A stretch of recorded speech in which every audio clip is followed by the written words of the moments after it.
देवबंद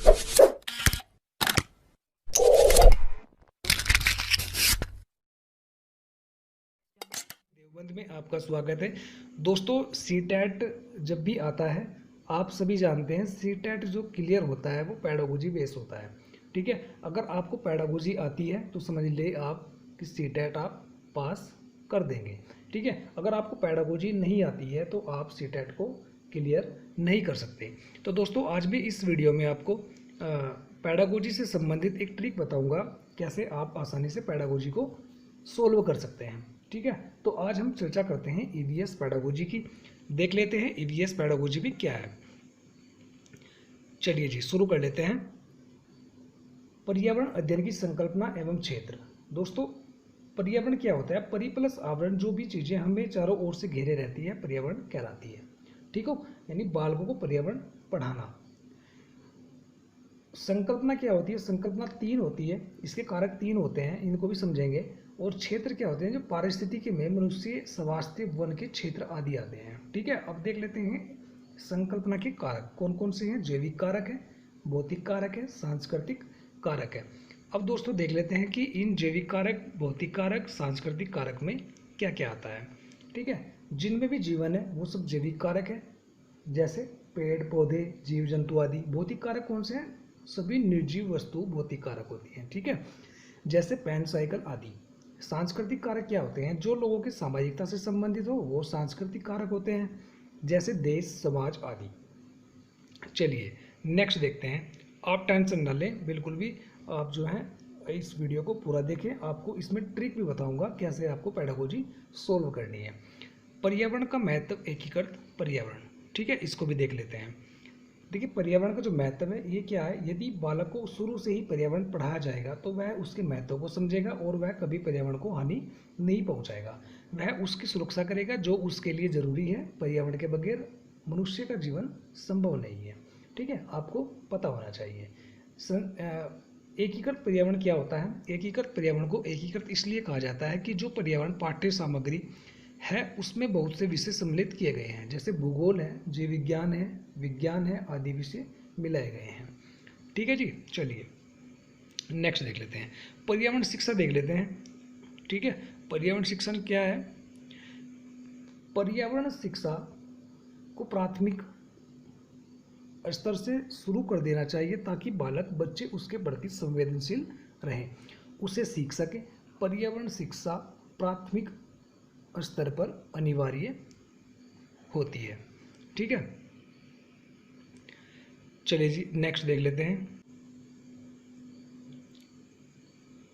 अब है दोस्तों सामाजिक विज्ञान और विज्ञान में संबंध। चलिए देख लेते हैं क्या संबंध है। सामाजिक विज्ञान समाज से जुड़ा हुआ है, इसमें इतिहास आदि विषय संबंधित हैं।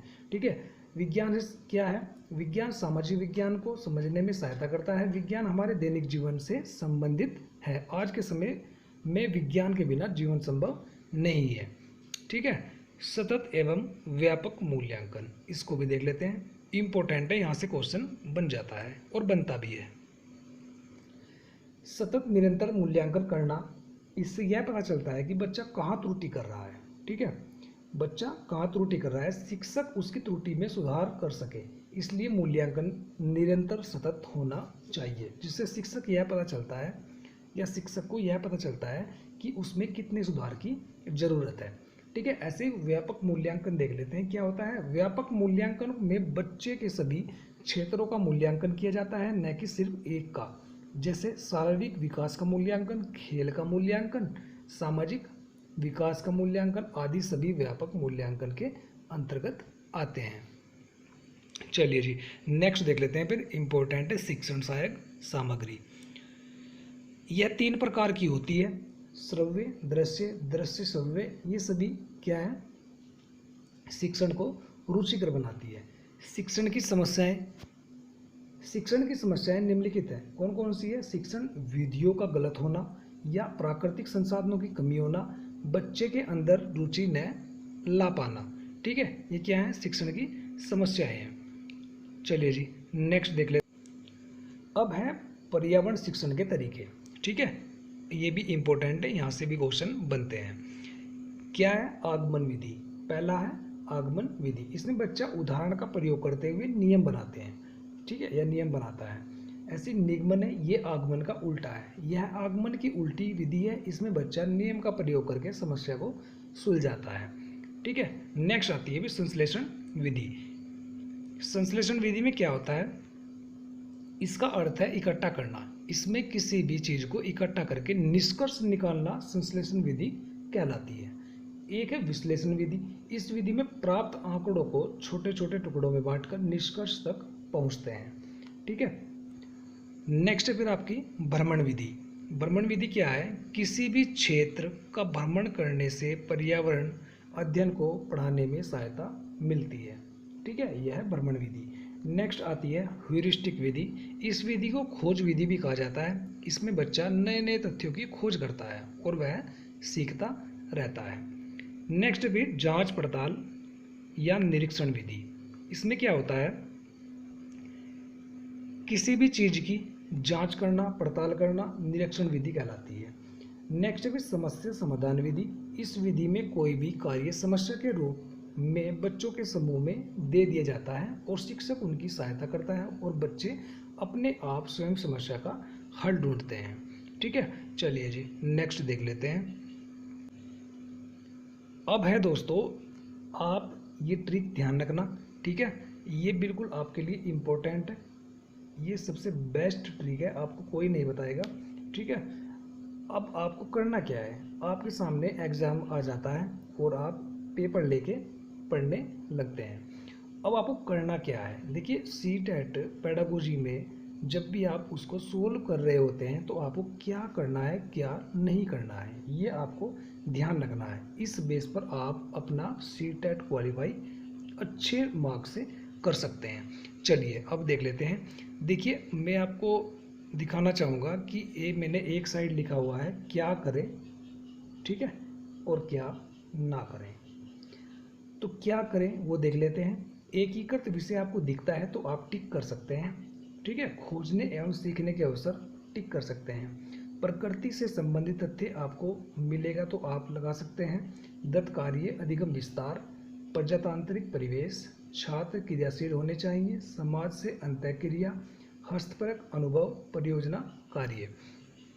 दोस्तों बताना चाहूँगा ये आपको ऑप्शन में मिलेंगे, ठीक है। सीटेट के जो भी आपको ऑप्शन दिए जाएंगे पेपर में ये आपको टिक करने हैं, अगर ये इनमें से कोई एक ऑप्शन आपको मिलता है, ठीक है। चलिए कुछ और भी हैं वो भी देख लेते हैं। नेक्स्ट फिर आपका बहुसंवेदनीय यानी कि दृश्य श्रव्य सामग्री, ठीक है, वास्तविक अनुभव प्रदान करना, पर्यावरण की सुरक्षा का भाव होना, व्यापकता, प्रोत्साहन, विस्तार। ये अगर आपको कहीं ऑप्शन में मिलते हैं तो ये क्या होते हैं, पॉजिटिव होते हैं, तो आप इन्हें आसानी से लगा सकते हैं। अब आपको क्या नहीं करना है दोस्तों, आपको ऑप्शन में ये भी मिलेंगे, ठीक है। तो आप करते क्या है, आप इनको टिक कर देते हैं जिससे आपका एग्ज़ाम क्लियर नहीं हो पाता, ठीक है। दोस्तों सीटेट में पेडागोजी का ही सब कुछ खेल है, तो आपको क्या नहीं करना है वो भी देख लेते हैं। वो व्याख्यान विधि का प्रयोग नहीं, ठीक है, ये नहीं होता। वैज्ञानिक शब्दावली नहीं, दंड देना, डांटना बिल्कुल नहीं आप लगाएंगे। ग्रेडिंग, रैंकिंग, भेदभाव, पर्यावरण क्षति, उच्च कक्षाओं के लिए तैयारी, व्यावसायिक बनने के लिए सीमितता, ठीक है, ये ऑप्शन आप टिक नहीं करेंगे, ये निगेटिव होते हैं। जैसे आपका केवल, सिर्फ, मात्रा आदि, ठीक है, रटना, याद करना या याद करने पर बल देना, और एक होता है कंठस्थ करना, ठीक है। आपको इनमें से क्या करना है क्या नहीं करना, बस आपको यही आप अपने अच्छे से नोट्स बना करके चलना है ताकि आपको अपने रिवीजन में कोई भी समस्या ना हो। तो दोस्तों इस वीडियो से आपको पूरी हेल्प मिलेगी, बस आपको पूरा का पूरा मैंने आपको निचोड़ दे दिया है, ठीक है। आप क्या करना है क्या नहीं करना है, अगर आप इनको भी कर लेते हैं तो आपको जो भी आपका पेपर होगा उससे क्वालिफाई होने से कोई नहीं रोक सकता। तो दोस्तों आज इस वीडियो में बस इतना ही, मिलते हैं नेक्स्ट वीडियो में, तब तक के लिए धन्यवाद।